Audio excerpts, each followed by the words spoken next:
안녕하십니까. 2024년 5월 8일 이종근의 HQ 고품격 시사 프로그램을 지향하는 이종근의 헤드쿼터 시간입니다. 지난주 제가 여러 가지 어떤 이유 때문에 아마 한 주를 지금 건너뛴 것 같습니다. 한 2주 만에 뵈니까 너무 반갑고요. 굉장히 한 2년 만에 또 이종근의 HQ 하는 것 같은 그런 생각이 듭니다. 오늘 어떻게 보내셨습니까?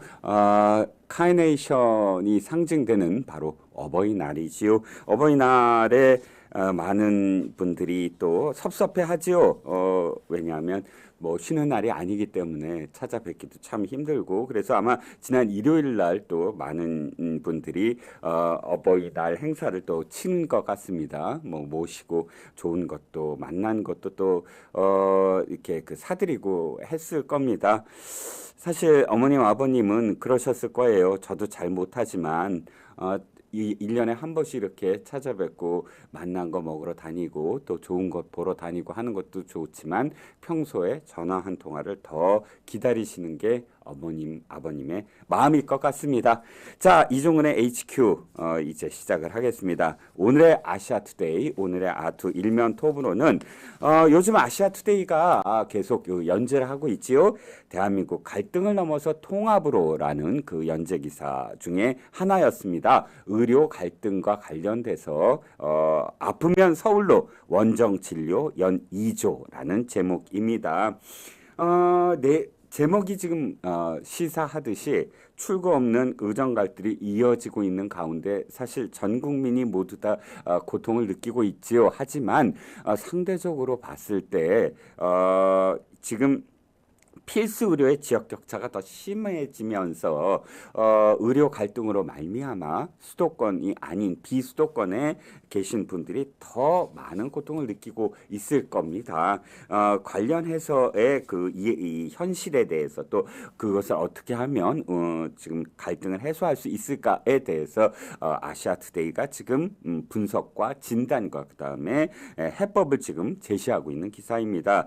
의료 격차는 결국 지역 양극화, 지역 소멸로 악순환이 될 수밖에 없다라고 이 기사는 지적을 합니다. 실제로 상급 종합병원 환자 36.3%는 거주지 밖 시도에서 원정 진료를 하고 있는 형편이라는 겁니다. 특히 빅5라고 불리우는 서울대병원, 세브란스병원, 삼성서울병원, 서울성모병원, 아산병원을 다니는 지방 환자의 원정 진료비가 지난해 기준 연 2조 원을 돌파하고 있다라는 것이고요.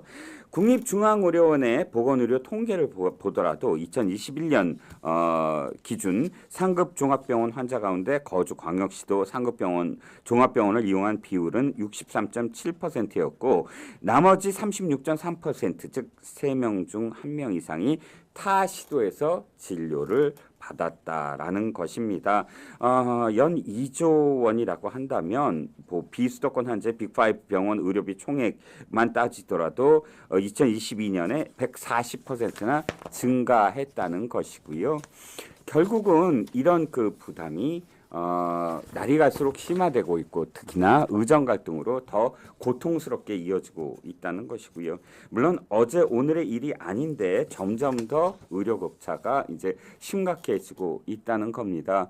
보건복지부에 따르면 중증 환자 전문 병원은 18개 분야 109개 병원이 지정 운영되고 있으며 이 가운데 심장, 소아, 분만 특화 전문 병원이 전국에서 14개입니다. 이 14개인 특화 전문 병원도 대부분 수도권에 몰려 있다는 것이고요. 정부가 그래서 이 지역 의료 격차를 해소하는 방안을 지금 모색하고 있고 또 발표도 하고 있고요. 또 그 특위 그러니까 특별위원회를 소비자 또 생산자 그러니까 병원 관계 단체 5개 단체와 관련된 그런 인원들 그리고 소비자 단체 등 소비자 입장에서의 수용자 입장에서의 그런 단체들 그리고 이제 그 전문 인력 그러니까 전문 학계의 어떤 인력들 해서 특별위원회를 지금 구성을 해서 이런 의료와 관련된 여러 가지 재반 문제들을 지금 그 합의를 보고 또 어떤 진단을 하고 또 실질적으로 해법을 내놓는 통합 특별위원회를 지금 구성해서 지금 계속 회의를 하고 있습니다. 물론 여기에 대한의협과 전공의 단체 등이 지금 불참을 하고 있는데 이 단체들과 또 정부에서는 이것과 관련돼서 많은 지금 그 해법을 지금 계속 내놓고 있습니다. 정부의 입장에서는 전문 특화병원을 상급종합병원으로 육성해 수도권 환자 수용을 완화한다는 계획을 세워서 이 전문 특화 병원들이 1차 병원과 3차 병원에 있는 허리 역할을 수행할 수 있을 것으로 보고 있습니다.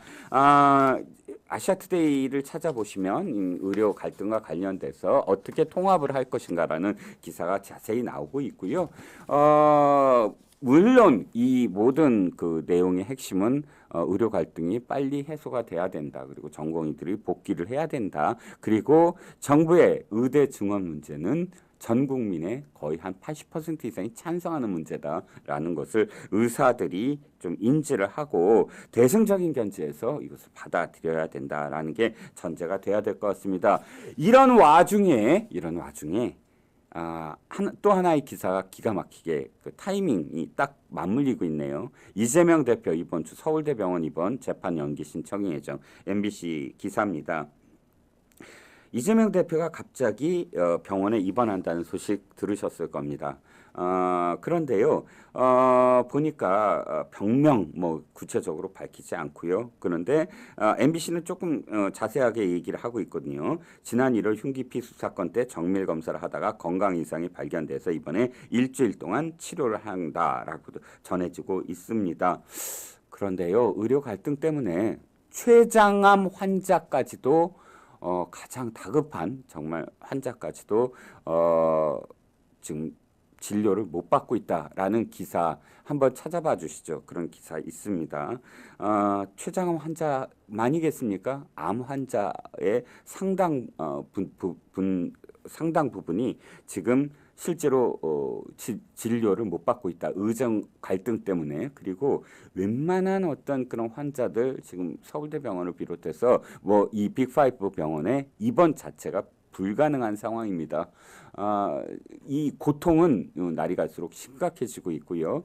물론 의정 갈등 때문이긴 하지만 그러나 이재명 대표가 병명도 알려지지 않은 상태에서 서울대병원에 이렇게 쉽게 일주일 동안 입원을 할 수 있다라고 한다는 것이 과연 얼마나 큰 특혜인지 지금 고통받고 있는 수많은 그런 그 환자들이 이 기사를 보고 얼마나 기가 막히게 할지를 생각할 수 있을까요? 차라리 병명 확실히 밝히시죠. 그래서 어떤 환자인지 그런 그 해당되는 어떤 그 병명의 환자들은 지금 얼만큼 쉽게 얼만큼 어렵게 서울대병원에 입원을 못하고 있는지에 대해서 한번 비교를 해봐야 될 것 같고요. 물론 이재명 대표의 환후가 어떤지는 모르겠지만 이 병명에 이 병을 앓고 있다면 어떤 병이든 빨리 나아야 된다는 점 뭐 전 동의합니다. 그러나 지난번에 이미 우리가 목도했듯이 지금 아시아투데이가 지금 이야기하고 있는 아프면 30% 이상이 지금 이 서울에 있는 빅5로 달려오고 있잖아요. 그런데 외상 특화병원은 지역별로 있습니다. 지역별로 있고요. 부산대병원 당시에 피습을 당했을 때 부산대병원이 전국에서 손꼽는 외상 특화병원입니다. 거기서 받아도 될 것을 굳이 서울대병원으로 헬기 타고 이송하는 거 왜 지적을 하는지 아십니까? 불필요하게 빅5로 몰리고 있는 국민들이 사실은 있거든요. 그렇다면 솔선수범해야 되죠. 지도자가 솔선수범하지 아니하고 아이고 나도 서울대병원 갈래. 내가 아픈데 무슨 상관이야. 라고 하는 행동이 과연 지도자, 야당 리더로서 할 짓인지를 되묻고 있습니다. 이번에도 그래서 서울대병원 입원이 고운 시각으로 보이지 않는다는 것입니다. 자, 오늘의 사설로 넘어가겠습니다. 오늘의 사설은 복원된 민정수석실 민심 전달의 통로 되어야 라는 제목입니다. 윤석열 대통령이 현 정부에서 폐지됐던 대통령실 민정수석실을 2년 만에 복원키로 하고 김주현 법무부 차관을 임명을 했습니다. 전 법무부 차관이죠. 막중한 책무를 맡은 김 수석이 이렇게 얘기를 했군요. 각 정책 현장에서 이루어지고 있는 국민의 불편이나 문제점 등이 있다면 국정에 잘 반영되도록 하겠다라고 밝혔다. 특히 민감한 수사 정보의 수집 여부에 대해 구체적 정보 내용은 이미 공직기관이나 법률비서관실이 운영하고 있었다. 민정수석실에서 어떻게 운영할 것인지는 차차 검토해 나가겠다라는 입장을 보였다라고 이 사설은 밝혔습니다.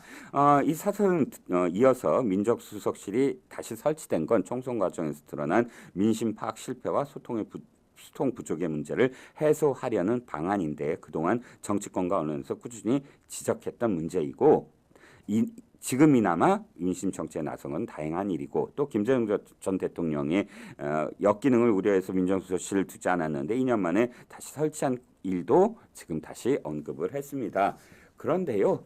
저는 뭐 이 사설 전적으로 동의합니다만 기존의 2년 동안 왜 민심이 제대로 전달 안 됐는지 민정수석실이 없어서였는지는 한번 돌아봐야 한다라는 것이고요.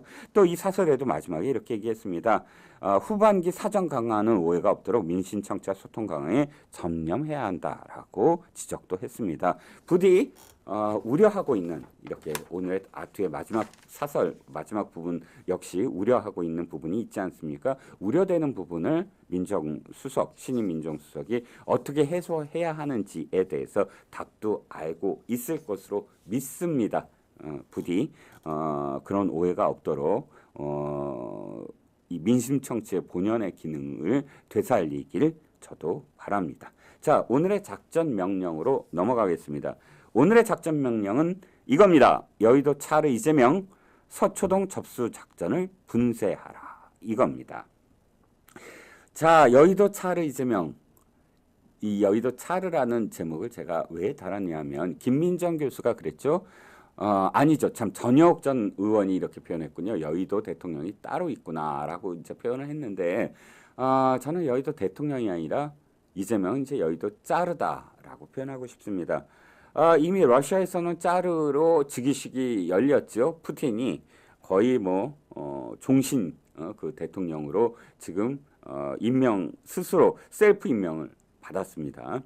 뭐 총리도 하고 대통령도 하고 총리도 하고 대통령도 하고 하다가 헌법까지 완전히 바꾸면서 죽을 때까지 이제 이 대통령이 되고자 하는 그런 야욕을 드러냈지요. 뭐 중국에도 한 명 있죠. 시진핑 10년마다 한 번씩 다른 정파의 정권을 넘기는 중국 공산당의 관례를 깨고 이제 거의 종신으로 아마도 갈 것 같은 생각이 듭니다. 그런데 여기에 한 명이 더 이제 등극을 하려고 합니다. 이재명입니다. 제가 왜 대통령이 아니라 짜르라고 이름을 붙였냐면 최소한 여의도 대통령이라는 어떤 이름이 붙으려면 다른 어떤 그런 그 부서, 그러니까 그 행정부, 사법부, 입법부의 3권의 그 분립에 대해서 그래도 인정을 한다면 야당 대표이자 여의도 대통령 행사를 하고 있다라고 이 비난의 수위를 낮추겠으나 지금 이재명은 3권 같은 건 아랑곳하지 않겠다라는 겁니다. 3권은 어디서부터 나오냐면 임금 그러니까 왕권이 무너지면서 상권이 분립이 되는 겁니다. 왕권이 강화됐던 시기에는 상권이 없었죠.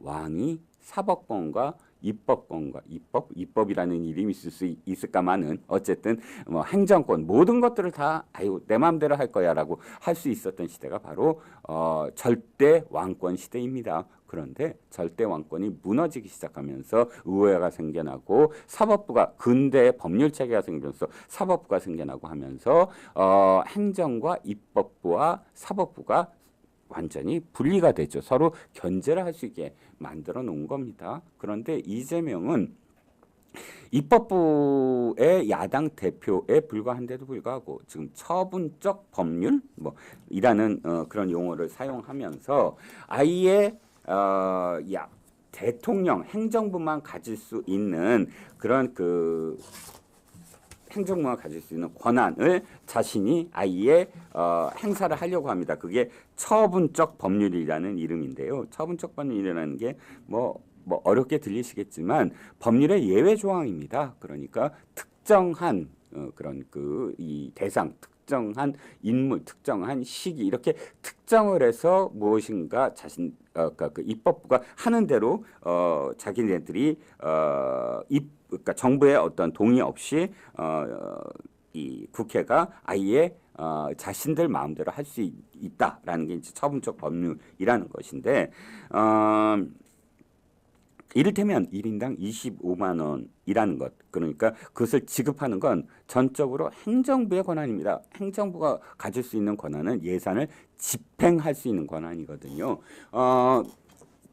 입법부는 단지 예산에 심의하고 그러니까 확정하는 그런 권한만 준 것이죠. 정부가 지금 이렇게 쓰겠습니다. 그러면 심의를 해서 이건 줄이세요라고 국회가 권고를 하거나 협상을 하는 겁니다. 그런데 줄이는 게 아니라 아예 이 항목을 우리 마음대로 하겠다.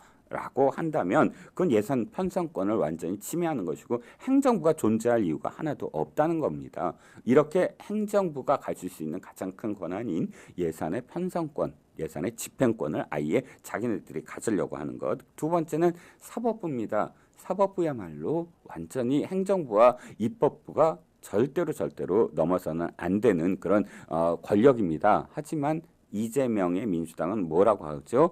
사법부는 선출되지 않은 권력이므로 선출된 권력인 입법부가 민주적 통제를 해야 된다라고 주장을 합니다. 무슨 뜻이죠? 그러니까 우리 입맛에 맞게 판결하고 우리는 절대 수사하지 말고 기소하지 마라 이 얘기거든요. 그야말로 사법부와 행정부의 권한을 모두 다 민주당, 이재명의 민주당이 뺏어오겠다라는 겁니다. 그게 뭐죠? 바로 절대왕이죠. 절대왕으로 등극하겠다는 겁니다. 러시아 차르 못지않게 이재명이 차르처럼 이 나라를 망가뜨리겠다는 거고요. 이것이 이렇게 이야기하는데도 불구하고 아무도 여기에 대해서 이야기를 아까 거기에 대해서 심각하게 지적을 하지 않다가 최근에 김민정 교수나 또는 전효옥 전 의원이 용기를 내서 거기에 대해서 지적을 하고 있습니다. 더 기가 막힌 거는요. 이재명이 지금 무엇을 하려고 하냐면 검찰을 자기 마음대로 주무르려고 하고 있습니다. 검찰 내부를 흔들어서 검찰의 빨대를 꽂고 검찰이 이제 자기 밑에 줄을 서게 만들려고 합니다. 두 가지의 어떤 그런 수법을 갖고요. 하나는 당근과 채찍이죠. 자, 채찍은 검수한박입니다. 거야 22대 국회에서 검수한박 시즌2 군불 6개월 내에 마무리하겠다. 드라이브를 걸겠다는 것이고요. 검찰청법을 폐지하고 수사기소로 완전히 분리하겠다라고 주장을 하면서 민주당 내 특검 전선 확장에 조국당이 화답하고 있다라는 것이고요. 이런 어떤 내용이 바로 이것이죠. 민주당과 조국당이 이제 손을 잡았다는 얘기인데 민주당은 여러분들이 아시다시피 이재명과 김혜경 왕과 왕비의 지금 사법 리스크를 어떻게든 제거하는 것이 목적이겠지요.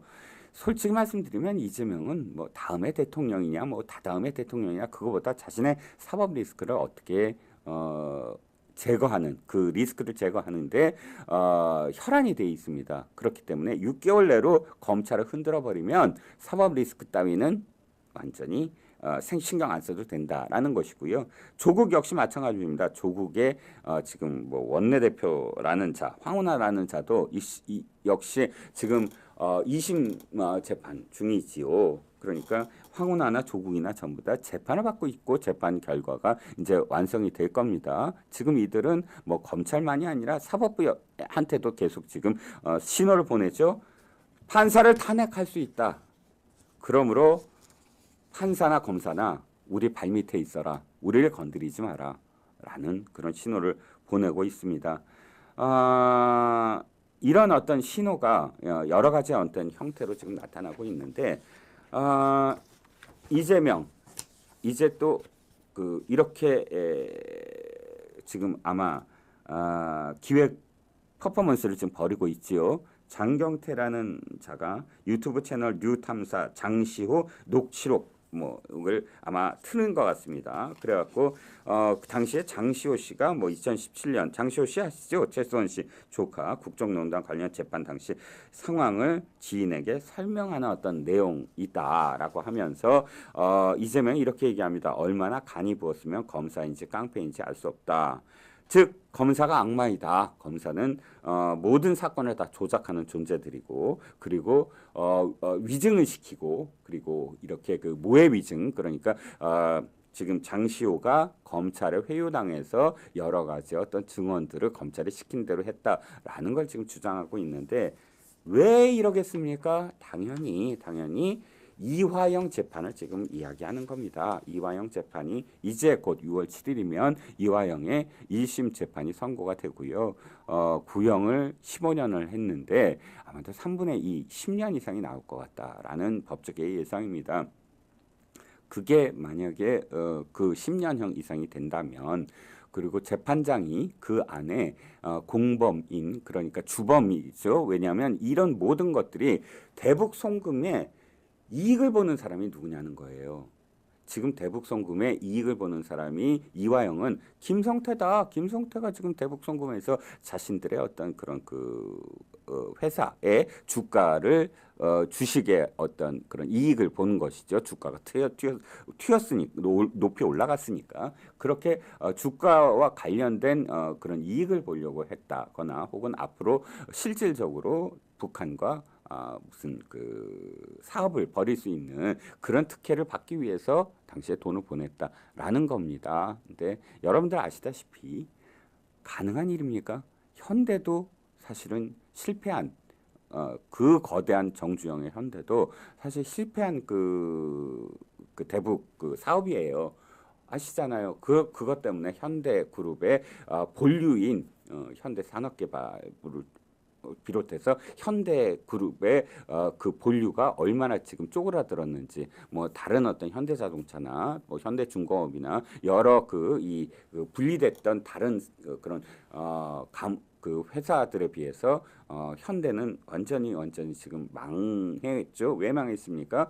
대북 사업이 실패했기 때문이죠. 왜? 변수가 많기 때문이고요. 지금은 그때보다 더 심각한 상황입니다. 유엔 제재가 어마어마하게 옥죄어 있는 상황에서 쌍방울 같이 우리나라 뭐 20대 그룹, 20대 그룹에 포함되지도 않는 그런 사실 뭐 조그만한 그런 기업이 뭘 믿고 대북 송금을 800만 달러를 그렇게 보내면 큰 이익을 얻을 수 있다라고 판단하겠습니까? 바로 이화영한테 왜 쌍방울이 그렇게 돈을 대줬겠습니까?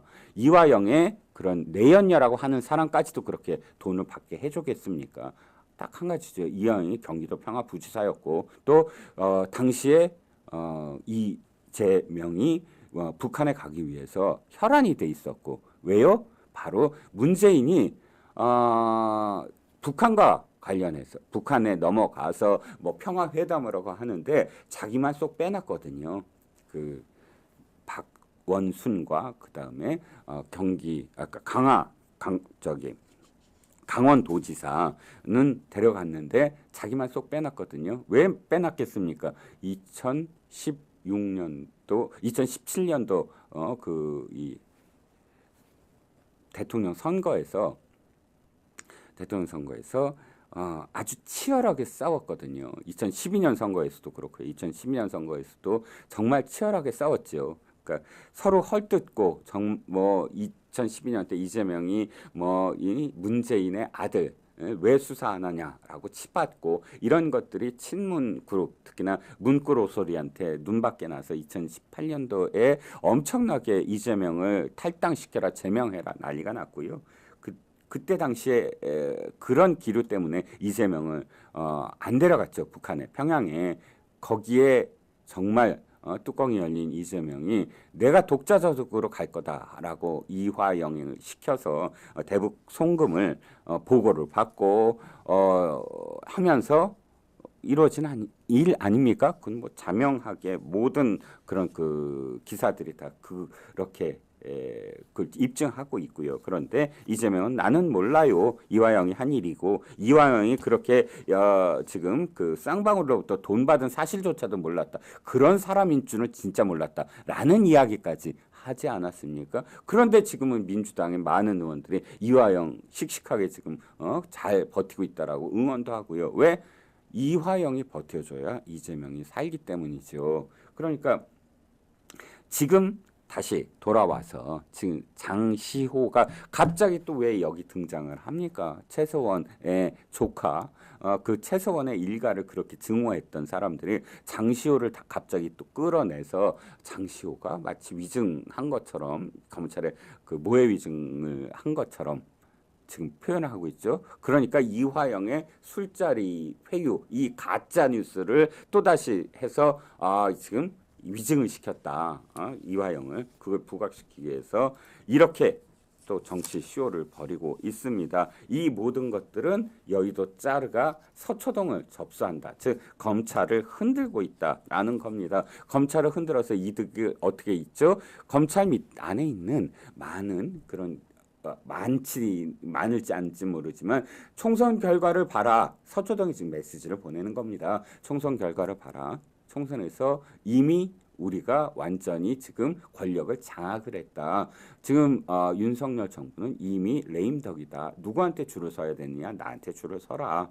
줄을 서지 않으면 어떻게 된다? 완전히 검찰을 와해시키겠다라는 메시지를 보내고 있는 겁니다. 그래서 뭐 박찬대 뭐 신임 그 원내대표 추대됐죠. 거의 뭐 혼자 독자적으로 내가 가장 찐명이니까 이 박찬대라는 사람이 그 지금 그 홍철호 정무수석한테 인사를 하러 가서 하는 말이 이렇게 말을 합니다. 지금 특검법들을 받지 않으면 국정에 파란을 겪어야 될 거다라고 협박까지 합니다. 무슨 얘기겠습니까? 지금 검찰과 관련돼서 검찰을 와해시키면 특검으로 와해시키면 지금 윤석열 정부는 존재하지 않을 것이고 또 윤석열 대통령과 관련해서 게이트 사건으로 비화시키겠다라는 그런 협박을 한 것이죠. 여기에 박찬대도 지금 이화영 검찰 조작 수사 뭐 특검 검토하겠다. 사실 뭐 제가 입이 아파서 다시 처음부터 복귀는 안 하겠지만 아시다시피 술자리 의혹은 지난번 청담동 술자리처럼 있지도 않은 사실을 지금 만들어내고 있지 않습니까? 이 자들한테는 있는 그대로의 사실은 불필요해요. 필요한 게 아니에요. 그걸 아무리 입증시켜봤자 검찰이 뭐 출정 기록부터 아무리 갖다 대봤자 아무나 중요하지 않습니다. 이들은 만들어낸 사실이 중요해요. 자신한테 필요한 그런 그 사실들 가짜 뉴스죠. 어떤 의미에선 그런 가짜 뉴스로 이용을 해서 이재명을 구하겠다. 이재명의 대북 송금을 구하겠다. 대북 송금 사건에 절대 기소가 되지 않게끔 하겠다. 기소가 되더라도 이건 다 검찰이 위증한 거야. 위증을 시킨 거야. 그러니까 진술 그건 다 위증이야. 이건 김성태가 다 알아서 자기네 이익 때문에 한 거야. 라는 것을 지금 만들어내기 위해서 이렇게까지 검찰을 압박을 하고 있습니다. 그래서 뭐 이화영만이 아니라 지금 조국 수사 역시 조국의 수사, 조민 수사 이 모든 것들을 다 특검으로 만들겠다라는 것이고요. 그야말로 검찰청 없애고 특검청을 만들어야 될 판입니다. 그런데 지금 이재명만이 아니라 조국 역시 검찰을 흔들고 있죠. 검찰한테 내 쪽으로 줄 서라라고 이야기를 하고 있죠. 어떻게 이야기를 했냐면 바로 뉴스 하이킥 MBC의 뉴스 하이킥에 나와서 이렇게 얘기를 합니다. 내 선후배 또 제자들이 지금 검찰에 있다. 이 검찰 안에 그래서 검찰 내부 사정을 나한테 다 보고하고 있다. 이렇게 얘기합니다. 그래서 검찰이 어떻다. 그런데 검찰에 마치 빨대가 있다라는 얘기나 마찬가지잖아요. 우리가 빨대라는 표현을 씁니다. 빨대 빨대를 꽂아서 쪽쪽 빨아먹듯이 바로 검찰 내에 나한테 이렇게 보고를 하는 그런 검사들이 있다라고 이야기하는데 실제로 얼마나 있겠습니까? 도리어 이 얘기는 검사들한테 이렇게 얘기하는 겁니다. 자, 누가 내 빨대가 돼줄래? 예? 누가 내 밑으로 줄을 설래? 난 차기 대통령이야. 라고 지금 메시지를 보낸 거고요. 그 메시지에 화답을 했는지 어쨌는지 모르지만 지금 조국이 자꾸 이런 메시지 이런 내용을 얘기합니다. 자, 어떤 내용? 자, 김주현 이번 새로운 이 민정수석과 관련해서 이렇게 얘기합니다. 조국, 김주현은 인사통이다. 검찰 요직 인사 깊숙이 관여할 것이다. 자기 SNS에 이렇게 얘기합니다. 김주현이 기획통이라는 보도가 잇따르고 있다. 대국회 업무와 수사 지휘에 능하다는 것이다. 그런데 그가 법무부 검찰과장과 검찰국장을 역임한 인사통이라는 점은 간과되고 있다. 즉 인사를 계속 담당했던 사람이므로 앞으로 인사와 관련돼서 검찰을 쥐락펴락할 것이다. 즉 지금 검찰이 그러니까 국민의 민심을 청취하려는 목적이 아니라 법무부 검찰과장, 검찰국장을 했던 사람을 민정수석으로 함으로써 인사와 관련된 모든 부분들을 다 쥐락펴락해서 검찰이 그러니까 다시 흔들리거나 또는 민주당 쪽으로 줄 서는 것을 방지하기 위해서다. 이렇게 지금 얘기를 합니다. 자. 내용이 어떻든 간에 솔직히 말씀드리면 이겁니다. 아무리 이 김주현이 당시에 법무부 검찰과장 또 국장 또 법무부 차관을 했다고 하더라도 그 직위 때문에 인사와 관련된 인사권이 있는 것이지 지금 변호사입니다. 변호사가 인사와 관련돼서 개입을 한다? 가능할까요? 그때 당시에 권력은 현직에 있을 때 권력입니다. 현직의 과장, 현직의 국장, 예산과 인사를 함께 주무를 수 있는 것이 바로 법무부 검찰국장이거든요. 그런데 법무부 검찰국장이 지금은 아니잖아요. 아닌데 지금 감나라 배나라 할 수 있을까요? 글쎄요. 그런데 조국이 이 얘기를 굳이 하는 건 뭘까요? 자, 내가 검찰 내부의 사정을 잘 알고 있다라는 과시거든요. 즉 검찰 내부에서 그래 이게 인사통입니다라는 보고가 왔다라는 식으로 지금 이야기를 하고 있는 것이고요. 그래서 검찰도 이제 내가 장악하고 있으니까 까불지 마라라는 어떤 메시지를 지금 계속 전달하는 겁니다. 어떤 의미에서는 검찰의 내부 갈등을 일으키고자 하는 것이죠. 이 제목 한번 볼까요? 조국 검 내부 갈등이 일어나고 있다. 윤한 수사하자 원칙파 대 묵인하자. 이런 어떤 검찰 내부에서 서로 갈등을 일으키고 있다라는 그런 내용인데 이 내용도 사실은 검찰 내부의 갈등을 일으키고자 하는 목적이지요. 검찰 내부에 갈등이 있다라는 것보다는 그래서 검찰을 어떻게든 흔들어 보겠다라는 겁니다. 지금 쭉 이어서 제가 이제 그 작전 명령으로 가져온 어떤 내용들을 다 지금 말씀을 드려봤습니다. 정리하면 이런 내용입니다. 즉 이재명이 지금 하려고 하는 것은 자신의 이 사법 리스크를 어떻게든 분쇄하고자 검찰을 소나기에 장악하고 싶다. 검찰 내부의 빨대들을 더 많이 늘리고 싶다. 검찰 내부에 자신의 줄 세우기를 지금 시도하고 있는데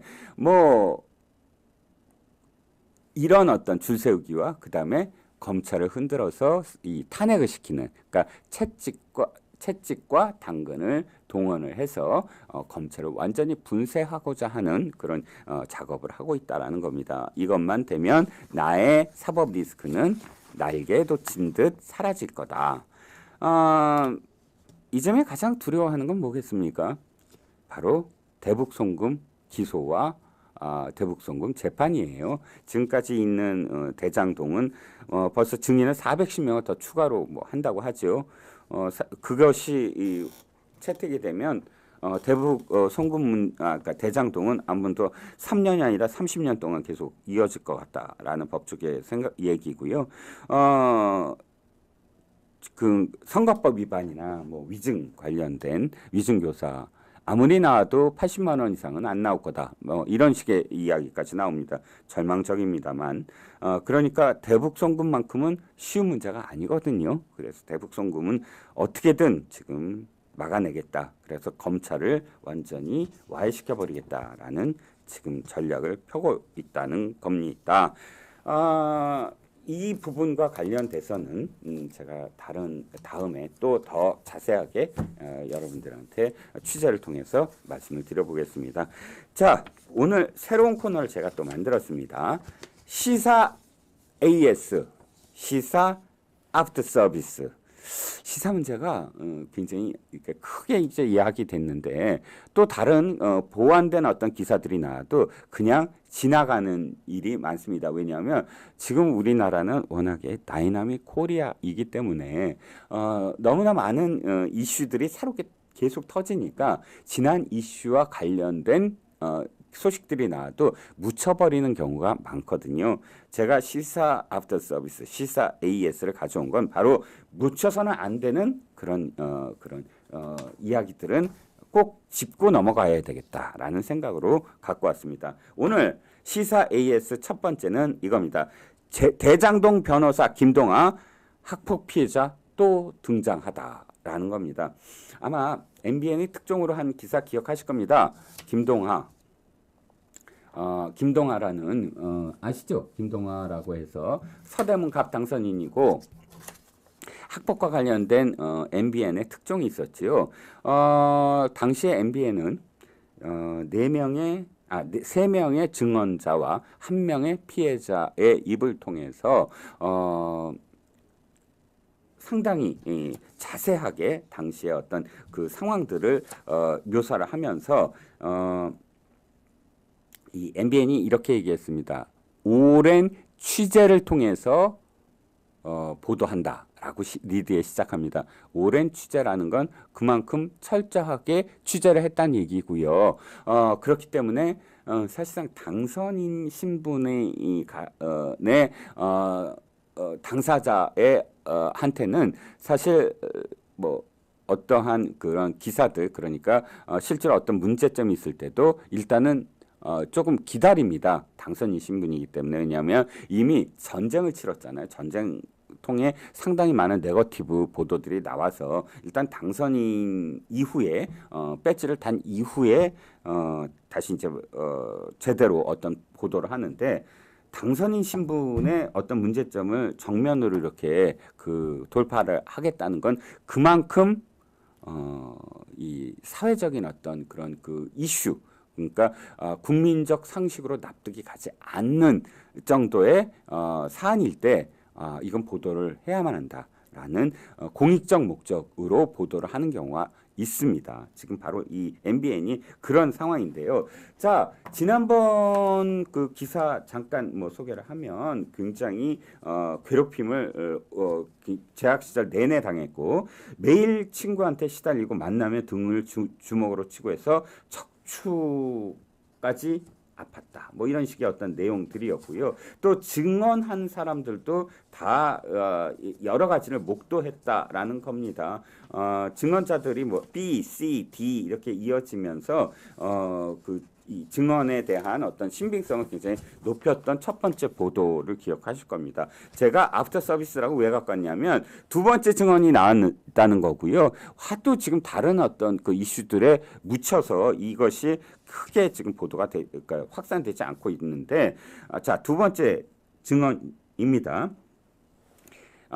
피해자는 새로운 어떤 그 피해자가 또 등장을 했는데 김동아 당선인 때문에 매일 학교 가는 게 고통이었다라고 밝히고 있고요.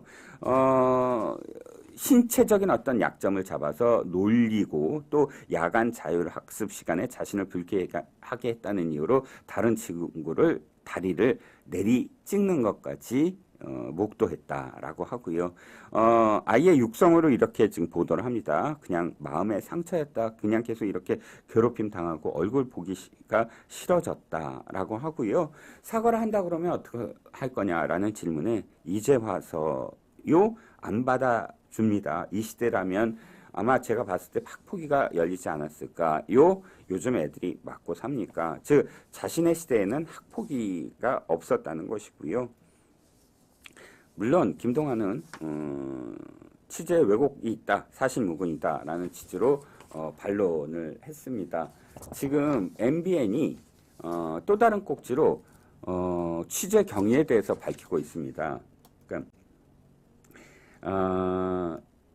MBN 취재한 사실 그대로 과장없이 보도했습니다. 최초 제보는 3월에 받았습니다. 제보 내용의 신빙성을 확인하기 위해서 접점이 없는 동창생들의 증언을 다수 확보했습니다. 저도 이제 현장 기자 출신인데요. 우리 기자 윤리 강령에 이게 있습니다. 어떤 제보를 받았을 때 단수의 제보를 그대로 보도하지 않는다라는 게 있습니다. 왜냐하면 그 단수, 그러니까 제보가 한 사람에게서만 나오면 그 사람의 어떤 은원관계, 원한관계 이런 것들의 사적인 어떤 목적이 있을 수도 있거든요. 그 목적에 휘둘릴 가능성이 있다는 거예요. 그래서 언제나 복수의 확인을 거쳐야 한다라는 것이 윤리 강령입니다. 그러니까 지금 이렇게 얘기하죠. MBN이 이 얘기를 합니다. 즉 복수의, 즉 접점 없는 동창생들의 증언을 다수 확보했다라는 표현이 바로 충분한 취재가 됐다라고 지금 판단했다는 거예요, 보도국에서. 그래서 충분한 취재가 됐다고 하는 시점에 최초 보도를 낼 수밖에 없었다. 3월 달에 제보를 받았으면 사실 선거 와중이기 때문에 선거 기간에 이것을 보도해야 되느냐라고 고민을 했을 겁니다. 하지만 MBN은 지금 얘기했듯이 이것이 충분한 증언을 확보해야만 했기 때문에 확보한 시점에서, 즉 다수의 목격자와 증언을 확보한 시점에서 보도를 해야 됐기 때문에 당선인 신분이었지만 4월 달에 보도를 할 수밖에 없었다라는 것이고요. 사안이 엄중한 만큼 지난 보도와 이번 보도 모두 피해자의 증언 그대로를 사용했다라고 하고요. 피해자들의 상황까지, 제보자들의 상황까지 지금 이렇게 표현합니다. 굉장히 두려워하고 있다. MBN 첫 보도 이후 김동아 당선인이 질투와 시기 때문에 제보한 것 같다라고 이야기하면서 마치 정치적 목적, 그러니까 자기가 민주당인데 민주당이 아닌 다른 어떤 그런 그 정파 내지는 다른 정치적인 집단의 사람들이 나를 음해하기 위해서 고향에서 이렇게 지금 집단적으로 지금 이런 어떤 음해를 하고 있다라는 식으로 김동아 당선인이 이야기했거든요. 거기에 대해서 피해자들이 오히려 상대가 대형 로펌 변호사의 유력 정치인의 측근에다가 국회의원 당선인 신분이다 보니 보복을 걱정하고 있다라는 겁니다. 제보 당시에도 그렇고 지금도 후환이 있을까 봐 두려움에 떨고 있다.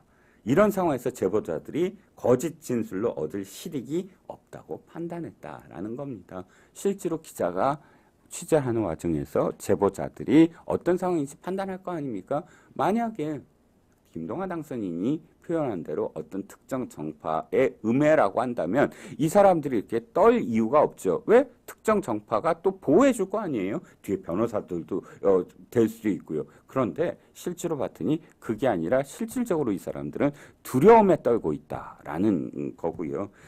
그래서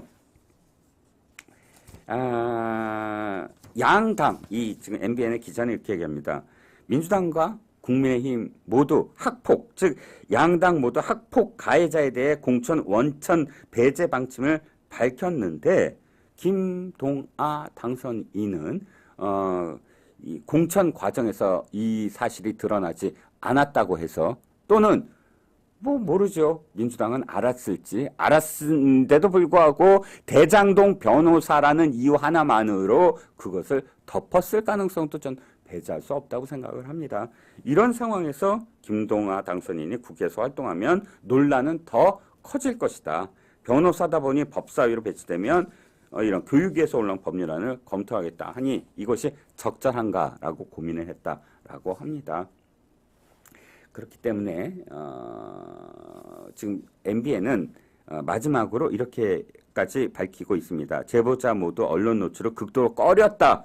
그래서 최소 한도 내에서 보도를 했다. 당사자가 누구인지를 알지 못하게끔 최대한 노력했다라고 이어서 이야기합니다. 물론 김동아 당선인이 주장한 것이 전혀 뭐 사실이 아니다라고 제가 반박할 수는 없겠지요. 하지만 저는 지금 MBN의 취재 경위까지 말씀을 드리는 건 저도 기자 출신이니까 최소한 이 기사를 봤을 때 어떤 과정을 통해서 어떻게까지 했느냐를 묻습니다. 저도 도대체 어떻게까지 했길래 당선인 신분인 변호사의 학폭을 이렇게 할 수가 있어? 라고 MBN의 후속 취재를 기다렸거든요. 후속 보도를. 네, 후속 보도가 있기 때문에 제가 김동아라는 사람이 얼마나 학폭의 가해자로서 피해자들한테 입혔는지에 대한 피해자들과 증언자들의 이어지는 어떤 이 내용들을 저는 앞으로도 계속 MBN이 보도를 하면 이 많은 이슈들이 있더라도 계속 저는 여러분들한테 소개를 시켜드리겠습니다. 자, 시사 AS 두 번째 내용입니다. 아이고, 간만에 문재인 대통령 얘기가 또 보도가 되고 있습니다. 박범계가 지금 문재인을 찾아갔네요. 문재인을 찾아가서 이렇게 얘기합니다. 박범계가 공개한 문재인 놀라운 근황, 윤석열 때린 문재인 국정 염려하며 역행보살, 이런 제목인데 제가 시사 AS 제목을 이렇게 달았습니다. 문재인이 말한 역행보살은 이재명, 주명야문 박범계의 조용한 양산 방문. 자, 박범계, 아니 문재인 만나러 가려고 하면 떳떳하게 뭐 가로 공개하든지, 박범계가 조용히 갔다 와서 훨씬 후에나 이렇게 페이스북에 올렸더군요. 만나러 간 게 떳떳하지 못했나 봅니다. 그런데 어쨌든 뒤늦게 올려서 총선 승리를 안고 문재인 전 대통령을 찾아뵀다. 자주 감자를 소개해 주시고 국정을 염려하며 역행보살이라는 말씀도 하셨다라고 적었다. 자, 역행보살이 뭔가 했더니 악행의 업보를 널리 보여주기 위해 일부러 그릇된 짓을 하는 보살을 의미한다. 착하고 거룩한 위대한 모습으로 나타난 보살을 의미하는 순행보살의 반의어다. 역행보살은 악인들을 욕하는 대신 우리에게 저렇게 살면 안 된다는 깨달음을 주기 위해 나타난 보살이라는 뜻으로 불교의 신조에 해당된다. 즉 원래 불교에는 순행보살이라는 말은 있었다고 합니다. 그러니까 착하고 거룩하고 위대한 모습으로 나타난 보살이라서 아이고 저 보살의 그런 삶을 따라서 하면 나도 깨달음을 얻을 수 있다라는 의미에서 순행보살이라는 그런 이름이 있는데, 지금 세태인 만큼 그래서 역행보살이라는 말을 만들어낸 거예요. 악행을 저질러서 반면교사, 저렇게 하면 안 되겠다. 사실 악행을 저지르는 그런 그 당사자한테 보살이라는 이름을 붙이면 안 되겠지요. 그러니까 어떤 의미에서는 신조이자 그런 그 뭐랄까요, 그런 좀 패러독스로서 이렇게 그 말을 만들어낸 거겠죠. 그래서 박범계는 윤석열 대통령의 국정기조에 대한 비판을 문재인 대통령의 발언을 통해서 인용했다라고 지금 이야기하고 있는데, 자, 여러분들은 어떻게 생각하십니까? 저는 박범계가 지금 이 우회적으로 다르게 지금 표현한 거에 불과하지, 이 문재인의 역행보살은 윤 대통령이 아니라 이재명이다 라고 저는 생각을 해요. 왜냐하면 사실 다시 한번 읽어볼게요. 우리에게 저렇게 살면 안 된다는 깨달음을 주기 위해 계속 그 악행을 저지르고 있다 라고 한다면 누가 떠오르십니까? 우리나라의 이 악행을 이렇게까지 저지르고 맨날 저렇게 살면 안 된다라고 생각하게 할 사람은 저는 이재명밖에 없다고 생각을 하거든요. 아니, 형수한테 그렇게 욕설하는 사람 보셨습니까? 자기 아버지를 30가지도 넘는 직업으로 묘사하는 사람. 아버지를 뭐 어떤 데서는 무슨 뭐 그 도박을 했다라고 도망갔다. 그래서 아버지를 정말 싫어하고 미워했다라고 표현했잖아요. 그런데 또 아들은 도박을 했잖아요. 이게 앞뒤로 맞는 얘기입니까? 또 어떤 때는 뭐 아버지가 뭐 초등학교 교사라 그러고 어떤 때는 아버지가 경비원이라 그러고 따지고 보면 30가지가 넘는 그런 거짓말을 계속 되풀이하지 않습니까? 그것만이 아니죠. 뭐 악행으로 얘기하면 아니 세상에 대통령 후보까지 나온 사람이 경기도 지사가 돼서 또다시 대통령이 되고 싶다면 똑바로 살아야죠. 법인 카드를 통해서 아니 법인 카드만이 아니에요. 아니 7급 공무원이 자기 집에 이불 깔아줘. 자기 그 빤스 러닝 구라고 표현하죠. 그런 속옷들 다 챙겨서 그 남자 뭐야 7급 공무원이 다 그것을 수발하죠. 그런데 그걸 몰랐다? 진이가 했습니까? 몰랐다라고 그 거짓말을 해가면서 자기가 법인카드를 유용한 것에 대해서 아무렇지도 않게 생각하는 그런 자가 악행이 아닙니까? 악행이요? 대장동 사건 그건 악행이 아닌가요? 뭐 그것부터 시작을 해서 대북송금 나 진짜 대통령 되기 위해서 김정은 만날 거야라고 해서 대북송금 쌍방울에 대납시킨 거 그것도 악행 아닌가요? 악행으로 얘기하면 얼마나 많은 악행이 더 있어야 이재명 같은 악행, 역행 보살이라고 표현할 수가 있겠습니까? 저는 문재인이 진짜 싫어하는 사람은 누굴까요? 이재명이라고 저는 생각해요. 그러니까 이재명한테 뭐 먹였습니까? 평양 온반 먹이고요. 평양 온반 아시잖아요. 그 유래가 그 감옥에 간 남자친구를 위해서 이 처녀가 그 치마에 그 따뜻한 밥을 먹이기 위해서 치마에 그런 국과 밥을 함께 넣어서 가져갔다 해서 평양 온반이 유명해지지 않았습니까? 뭐 감자를 캐는 사진도 그렇고요. 또 문다혜를 개딸이 욕하는 것도 개달력에 그 이재명을 비판했던 그래픽 디자이너가 개달력을 만들었잖아요. 이 모든 것들이 다 역행보살을 가리키고 있는 건 이재명인데 박범계가 그걸 또 순화시켜서 자기가 또 지금은 주군이 이재명이잖아요. 그러니까 뭐 윤석열이라고 또 해석을 했는데 저는 또 박범계의 행태도 참 그래요. 주명 야문이라고 붙이고 싶습니다. 낮에는 이재명, 밤에는 문재인. 그러니까 떳떳하게 문재인한테 당선되자마자 간 날 바로 SNS에 올릴 것이지 며칠이 지났는지 언제 갔는지도 제대로 못하고 모르겠는 그런 그 만남을 슬쩍 해서 아이고 조용히 문재인 전 대통령 만나고 왔다라고 하면 참 이 사람의 그 정말 그 행태도 떳떳하지 못하다 이런 생각이 또 들고요. 자 마지막 시사 애프터 서비스 세 번째 이재명 눈치 보는 사법부 김만배도 김영도 모두 보석 허가. 오늘 또 참 복장이 무너지는 기사가 나왔습니다. 이재명 측근 김용 보석으로 석방됐네요. 법정 구속 660일 만입니다. 서울고법 형사 13부 부장 백강진 판사인데요. 이 백강진 판사 앞에서 지금 김용이 막 고함 지르고 그랬잖아요. 항소심인데 아니 말이야 이 재판부가 시끄러우니까 알았어. 그러니까 질문 3가지만 하세요.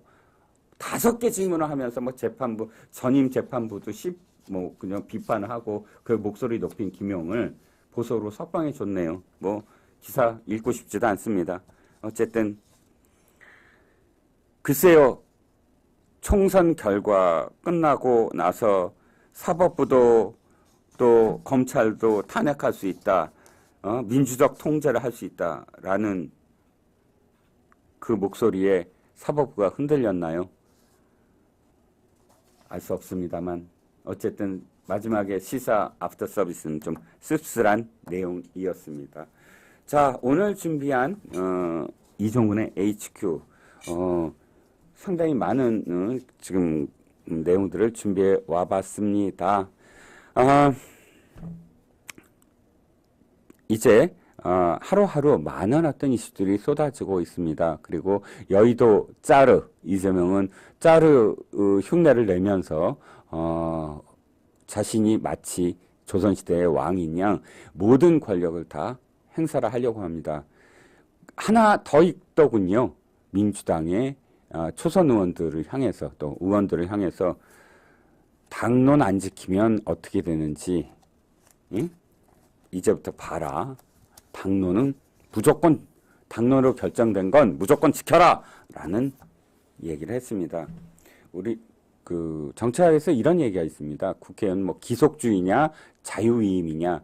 기속주의라는 건 정당, 그러니까 그 국민들이 유권자들이 정당을 보고 찍고 정당의 하나의 어떤 교섭단체, 그러니까 단체로서의 그 소속원이기 때문에 정당이 당론을 하면 그 당에 기속된 사람으로서 그것을 따를 필요가 있다라는 내용이 이제 기속주의고요. 자유위임이라는 것은 하나하나가 헌법기관, 국회의원은 다 기관이기 때문에 모든 것들은 다 자유롭게 이 국민들로부터 권력을 위임받아서 그거에 합당한 자신들의 생각을 그대로 표현한다라는 것인데